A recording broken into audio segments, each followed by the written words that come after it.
Assalamualaikum warahmatullahi wabarakatuh.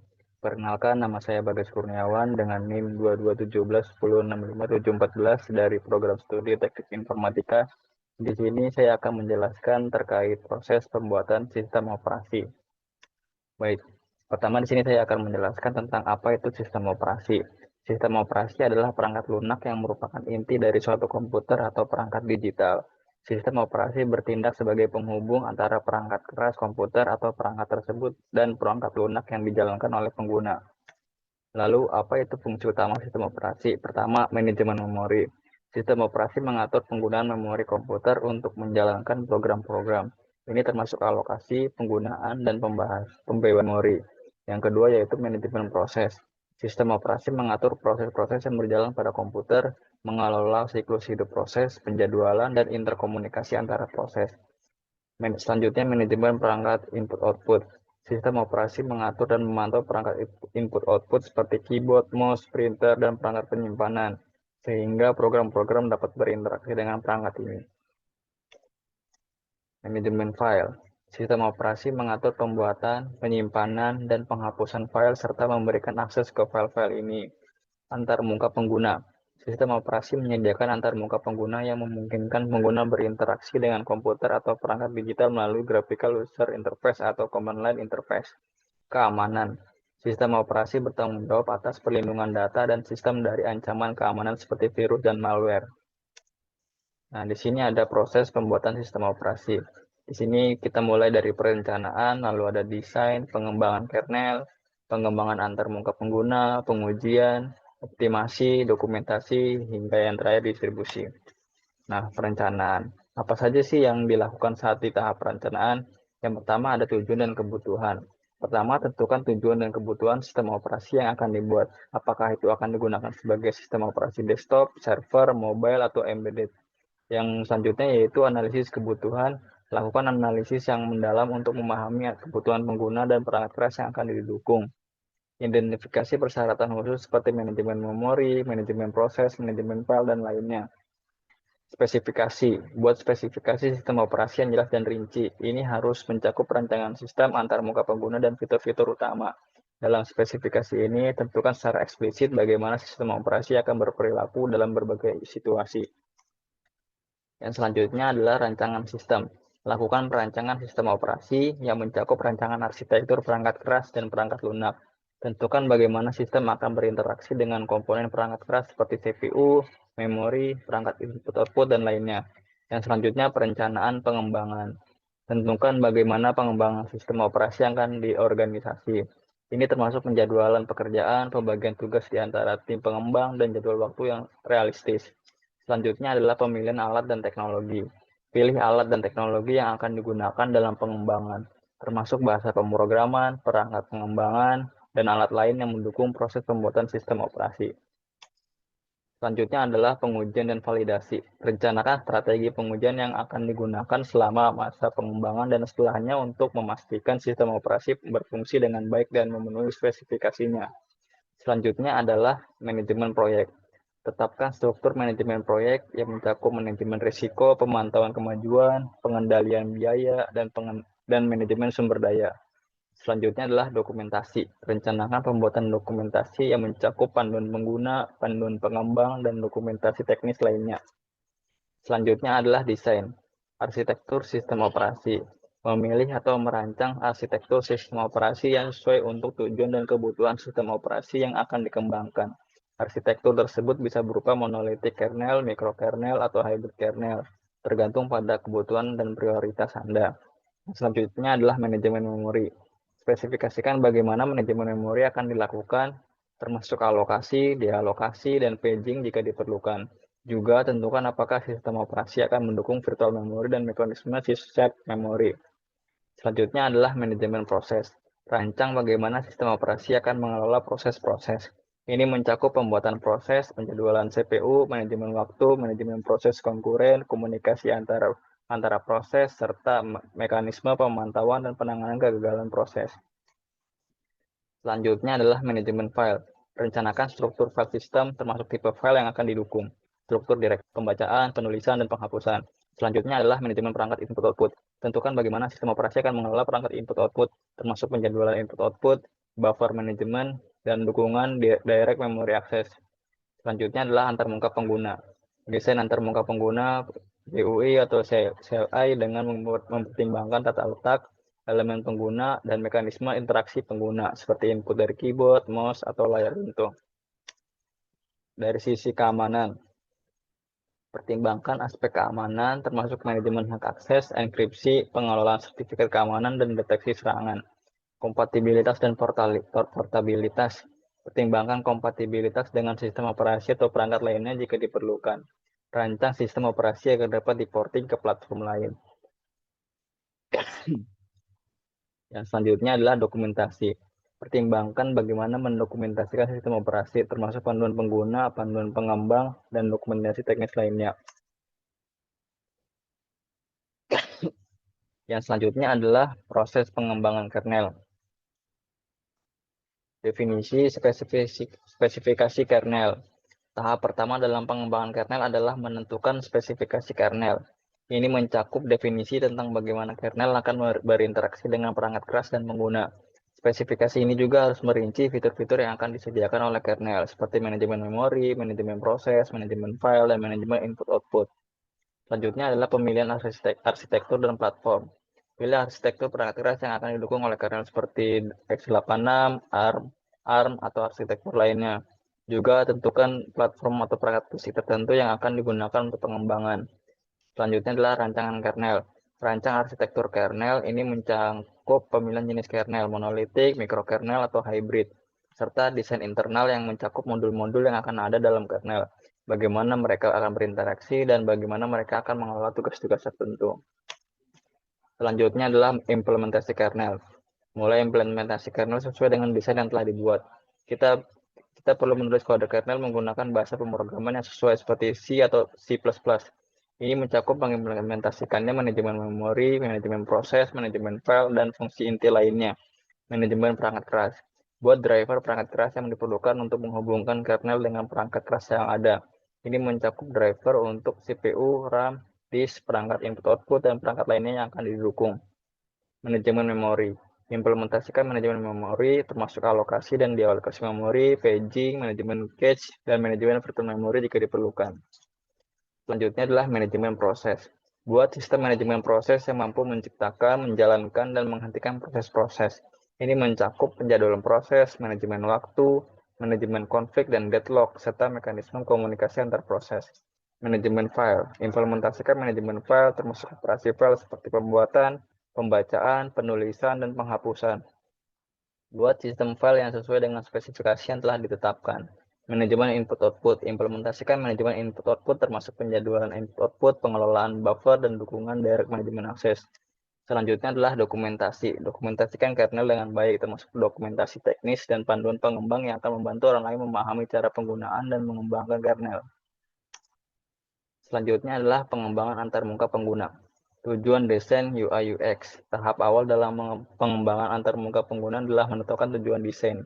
Pertimbangkan siapa pengguna akhir sistem operasi, apakah itu pengguna akhir rumahan, profesional, atau pengembang.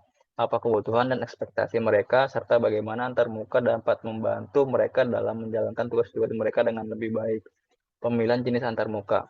Pilih jenis antarmuka yang sesuai dengan konteks dan kebutuhan pengguna. Antarmuka bisa berupa GUI, antarmuka berbasis grafis, atau CLI, antarmuka baris perintah. Beberapa sistem operasi menggunakan keduanya.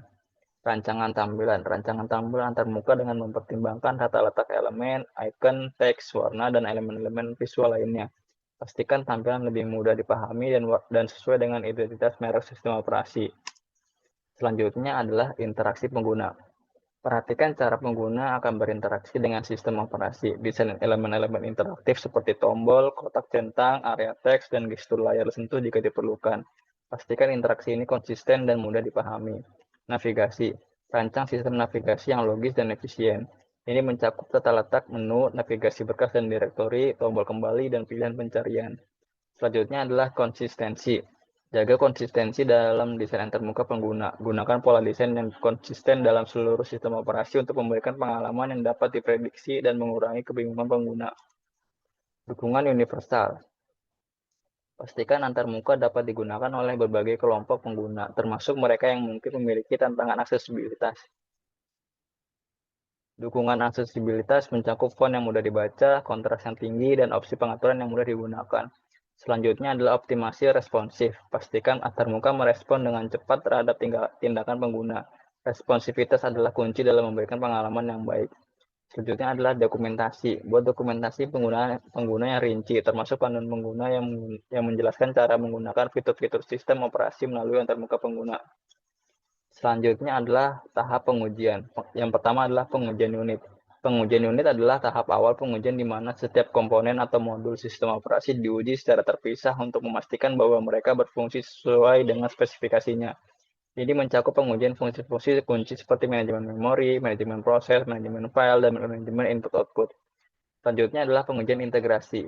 Setelah pengujian unit, komponen-komponen tersebut harus diuji dalam situasi yang lebih realistis di mana mereka saling berinteraksi.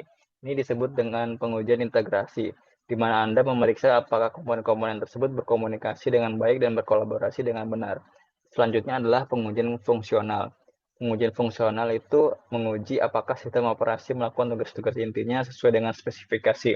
Ini mencakup operasi-operasi dasar seperti pembuatan proses, manajemen memori, manajemen file, dan manajemen input-output.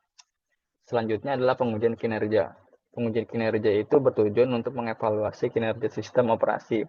Ini mencakup pengujian kecepatan, kapasitas, dan beban kerja untuk memastikan bahwa sistem operasi mampu menangani tugas-tugasnya dengan baik di bawah kondisi nyata. Selanjutnya adalah pengujian keamanan. Pengujian keamanan adalah pengujian untuk mengidentifikasi dan mengatasi potensi kerentanannya terhadap serangan keamanan, seperti penetrasi, enkripsi, manajemen hak akses, dan perlindungan data. Selanjutnya adalah pengujian kestabilan. Pengujian kestabilan bertujuan untuk mengevaluasi sejauh mana sistem operasi stabil saat berjalan dalam waktu yang lama dan saat menangani situasi abnormal atau kesalahan. Selanjutnya adalah pengujian kepatuhan. Pastikan sistem operasi mematuhi standar dan regulasi yang berlaku, seperti standar POSIX untuk sistem operasi Unix-like. Pengajuan aksesibilitas. Ini adalah pengujian untuk memastikan bahwa sistem operasi dapat diakses oleh pengguna dengan berbagai tingkat kemampuan, termasuk pengguna yang memiliki tantangan aksesibilitas. Ini mencakup uji coba dengan perangkat bantu seperti pembaca layar. Selanjutnya adalah pengujian pemulihan dan pemadaman. Uji sistem operasi dalam situasi pemadaman darurat, pemulihan setelah kegagalan, atau pemulihan dari situasi abnormal. Pastikan bahwa sistem operasi dapat mengatasi situasi darurat dengan baik. Selanjutnya adalah uji alur kerja atau workflow testing.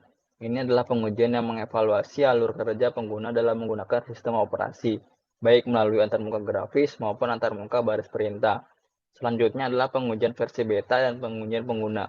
Setelah pengujian internal, sebaiknya lakukan pengujian beta dengan pengguna nyata untuk mendapatkan umpan balik tentang kinerja, keandalan, dan kegunaan sistem operasi. Ini membantu dalam mengidentifikasi masalah yang mungkin terlewatkan selama pengujian internal. Selanjutnya adalah pemeliharaan dan pembaruan. Setelah diluncurkan, sistem operasi perlu dipelihara dengan memperbaiki bug, meningkatkan kinerja, dan menambahkan fitur baru. Pengujian ini juga melibatkan pemeliharaan dan pembaruan reguler. Selanjutnya adalah optimasi. Optimasi yang pertama adalah manajemen memori. Optimasi manajemen memori bertujuan untuk mengurangi penggunaan memori fisik dan meningkatkan alokasi memori yang efisien. Hal ini mencakup penggunaan paging, meminimalkan penggunaan paging seperti penukaran data antara RAM fisik dan memori virtual dengan strategi alokasi memori yang bijaksana. Selanjutnya adalah penggunaan cache, meningkatkan penggunaan cache untuk mengurangi akses ke memori utama dan meningkatkan kinerja. Pemadaman sampah, garbage collection, optimasi pengumpulan sampah untuk mengurangi waktu yang dihabiskan untuk mengumpulkan sampah yang tidak terpakai. Selanjutnya adalah manajemen proses. Optimasi manajemen proses bertujuan untuk meningkatkan efisiensi penjadwalan proses, mengurangi overhead penjadwalan, dan memastikan respon yang cepat. Hal ini mencakup seperti penjadwalan CPU, contohnya adalah menggunakan algoritma penjadwalan yang efisien dan cocok dengan kebutuhan sistem operasi. Contoh algoritma yang digunakan adalah penjadwalan round robin atau shortest job first. Optimasi komunikasi antar proses. Meminimalkan overhead komunikasi antar proses seperti penggunaan share memory atau message passing yang efisien. Manajemen thread, menggunakan teknik multithreading untuk meningkatkan eksekusi kongruen dengan kinerja proses. Selanjutnya adalah manajemen file. Optimasi manajemen file bertujuan untuk meningkatkan efisiensi operasi file, mengurangi latensi, dan meminimalkan overhead. Ini melibatkan seperti optimasi akses file, menggunakan teknik caching dan buffering untuk mengurangi latensi akses ke file. Struktur data file, menggunakan struktur data file yang efisien untuk pencarian dan manipulasi file. Selanjutnya adalah manajemen input-output. Optimasi manajemen input-output bertujuan untuk mempercepat operasi input-output dan mengurangi penggunaan sumber daya. Ini mencakup penjadwalan input-output, menggunakan strategi penjadwalan input-output yang efisien untuk mengurangi latensi dan meningkatkan throughput. Buffering input-output, menggunakan buffering untuk mengurangi jumlah operasi input-output yang sebenarnya, yang dapat meningkatkan kinerja.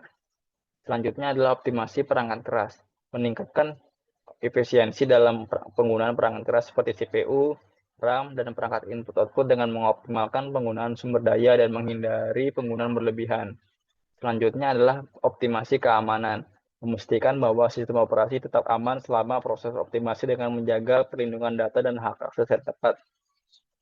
Selanjutnya adalah pemantauan dan analisis kinerja. Terus memantau dan menganalisis kinerja sistem operasi untuk mengidentifikasi area-area yang memerlukan perbaikan dan optimasi tambahan. Selanjutnya adalah dokumentasi. Dokumentasi yang pertama adalah panduan pengguna atau user documentation. Deskripsi umumnya adalah panduan pengguna sistem operasi, biasanya dimulai dengan deskripsi umum tentang sistem operasi, termasuk tujuan, fitur utama, dan versi yang sedang digunakan.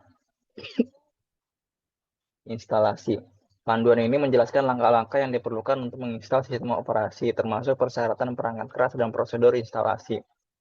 Selanjutnya adalah konfigurasi. Menjelaskan cara mengkonfigurasi sistem operasi, termasuk pengaturan jaringan, tampilan, perangkat keras, dan opsi lainnya.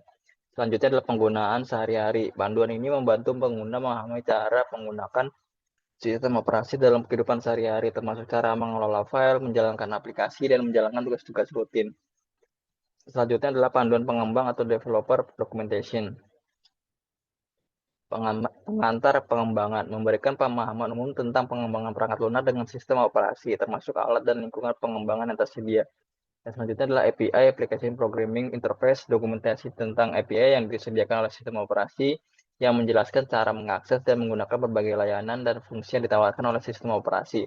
Selanjutnya adalah contoh kode, menyertakan contoh kode dan skrip untuk membantu pengembang memahami cara menggunakan API dan mengembangkan perangkat lunak yang kompatibel dengan sistem operasi.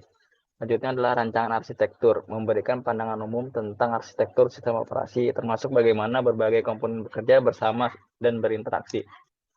Selanjutnya adalah dokumentasi teknis atau technical documentation, spesifikasi sistem. Dokumentasi teknis menyediakan informasi mendalam tentang spesifikasi sistem operasi, termasuk struktur data internal, protokol komunikasi, dan desain perangkat keras yang didukung. Algoritma dan implementasi. Dokumentasi ini menjelaskan algoritma yang digunakan dalam sistem operasi, serta implementasi khususnya. Selanjutnya adalah konfigurasi jaringan. Panduan teknis yang menjelaskan konfigurasi jaringan dan dukungan untuk protokol jaringan yang berbeda. Selanjutnya adalah keamanan. Dokumentasi yang menjelaskan lapisan keamanan sistem operasi, termasuk manajemen hak akses, enkripsi, dan deteksi serangan. Selanjutnya adalah dokumentasi pemrograman atau programming documentation. Dokumentasi code atau documentation penjelasan singkat dan komentar dalam kode sumber sistem operasi membantu pengembang memahami struktur dan logika kode. Selanjutnya adalah dokumentasi API. Dalam kode sumber, dokumentasi API menjelaskan fungsi-fungsi, parameter, dan kelas yang tersedia untuk penggunaan oleh pengembang perangkat lunak pihak ketiga. Selanjutnya adalah distribusi. Konten distribusi, kernel. Distribusi sistem operasi biasanya mencakup kernel yang merupakan komponen inti yang bertanggung jawab atas manajemen perangkat keras, manajemen memori, dan manajemen proses. Pustaka dan perangkat lunak tambahan. Distribusi ini akan menyertakan berbagai pustaka dan perangkat lunak tambahan yang diperlukan untuk menjalankan aplikasi, termasuk perangkat lunak utilitas dan perangkat lunak sistem lainnya. Aplikasi. Beberapa distribusi mungkin sudah menyertakan aplikasi tertentu seperti peramban web, pengolah kata, perangkat lunak kantor, dan perangkat lunak hiburan. Manajemen paket. Sebagian besar distribusi sistem operasi menyediakan sistem manajemen paket yang memungkinkan pengguna untuk dengan mudah menginstal, menghapus, dan memperbarui perangkat lunak dari repositori online. Ini mempermudah pemeliharaan perangkat lunak dan keamanan. Konfigurasi pratempat. Distribusi seringkali mencakup skrip dan konfigurasi awal yang memudahkan pengguna dalam mengatur sistem operasi mereka sesuai dengan preferensi mereka. Dukungan perangkat keras. Distribusi bisa dirancang untuk mendukung berbagai perangkat keras dan arsitektur yang berbeda, atau mungkin dibatasi hanya untuk jenis perangkat keras tertentu. Pemutakhiran dan pemeliharaan. Distribusi sistem operasi biasanya menyertakan alat untuk pembaruan perangkat lunak dan pemeliharaan sistem. Ini termasuk pembaruan keamanan, pemecahan masalah, dan perbaikan bug. Kustomisasi. Pengguna dapat mengkustomisasi distribusi sesuai dengan kebutuhan mereka dengan menginstal atau menghapus perangkat lunak tertentu, mengonfigurasi pengaturan, dan menyesuaikan tampilan dan perilaku sistem operasi. Tujuan distribusi. Desktop. Distribusi desktop dikhususkan untuk pengguna akhir dengan fokus pada antarmuka pengguna yang mudah digunakan dan aplikasi pengguna akhir. Server. Distribusi server dirancang untuk mengelola server dan data center dengan penekanan pada keamanan, keandalan, dan kinerja tinggi. Embedded. Distribusi sistem operasi embedded ditargetkan untuk perangkat tertanam seperti perangkat pintar, perangkat IoT, dan perangkat semacamnya. Contoh distribusi terkenal: Ubuntu, distribusi Linux populer yang dicocok untuk pengguna akhir dan server. Debian, distribusi Linux yang dikenal sebagai basis untuk banyak distribusi lainnya. CentOS, distribusi Linux yang fokus pada penggunaan server. Fedora, distribusi Linux yang menampilkan teknologi terbaru dan inovasi. Android, sistem operasi mobile yang merupakan distribusi Linux. Sekian dan terima kasih. Kurang lebihnya mohon maaf. Wassalamualaikum warahmatullahi wabarakatuh.